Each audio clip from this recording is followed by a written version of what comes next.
Tac, alors on a ici déjà de près dans l'exercice 2, qui s'appelle un labyrinthe, un lutin qui va aller dans 4 directions. Je vais aller double-cliquer là-dessus et j'ai préparé le script. Tu peux faire un copier-coller. Ici, tu vas me dire, ouais, mais si je fais tout le temps des copier-coller, je n'apprendrai pas à en faire. Moi, ce que je t'encourage à faire, c'est que tu peux, tu fais le, tu, tu le mets, mais après ça, tu le recommences. Tu effaces des sections, tu essaies de l'écrire, puis tu compares si tu l'as oublié. Puis tu essaies de le retaper, mais de mémoire. Je pourrais jusqu'à temps que ça commence à rentrer. Et ici, j'ai sélectionné ça, j'ai fait un copier. Je clique là-dedans, je m'en vais ici, je fais un coller. C'est du texte, la programmation, hein. Puis après ça, je l'agrandis. Parfait. Alors, qu'est-ce qui est différent de tantôt? C'est que tu vois ici, il y avait, c'est aller en haut, aller en bas, aller à droite, aller à gauche.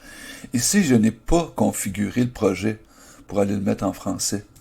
Mais parce que les fonctions, ils existent déjà dedans, je les ai utilisées telles qu'ils existent dedans. Regarde, tu vois, UI left, et bien là, il prend déjà la flèche du clavier. Fait qu'ici, je l'ai pas, j'ai pas rien configuré. J'ai le up, le down, le right, le left. Fait que je l'ai utilisé tel quel les 4 flèches. Mais il fera pas le ASDW, mais il utilise les 4 flèches pour se déplacer.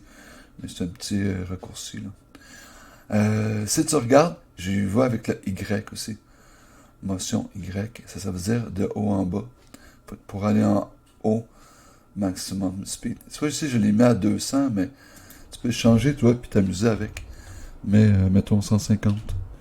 Tu vas voir ton bonhomme, il va aller plus vite ou moins vite, là. Selon ce que tu fais. On va aller l'essayer maintenant. Je vais aller sauvegarder ma scène. Enregistrer la scène. Puis après ça, ici, je vais aller sélectionner une scène. Il me dit ça, ouais. Je vais l'ouvrir. Là, avec les flèches, j'essaie de... Ouais, ça fonctionne. Est-ce que je peux aller dans mes murs? Non, je peux pas foncer dans les murs. Ouais, bon. OK. Là, qu'est-ce qui est pas très cool, c'est que je peux pas... je vois tout le labyrinthe, c'est facile. Mais ce que je vais faire, c'est que dans les jeux, on voit pas la map au complet. Alors, ce que je vais faire, c'est que je vais aller rajouter une petite caméra à mon bonhomme pour mettre là, ici, au lieu d'aller tout de suite là-dedans, je vais aller dans le 2D, je vais aller dans le kinématique, je vais y rajouter un nœud enfant. Mais ici, je vais dire que c'est une caméra que je vais installer. La caméra 2D. Là, je double-clique sur la caméra 2D. Il me l'a installé ici. Et si tu vois, ici, dans le zoom, il me dit ça, c'est 100. À 1, c'est 100%. Je vais aller taper juste 0.5, mettons. Pour qu'on voit juste la moitié.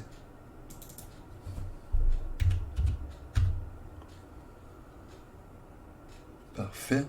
Fait que là, il me montre la portion qu'il voit.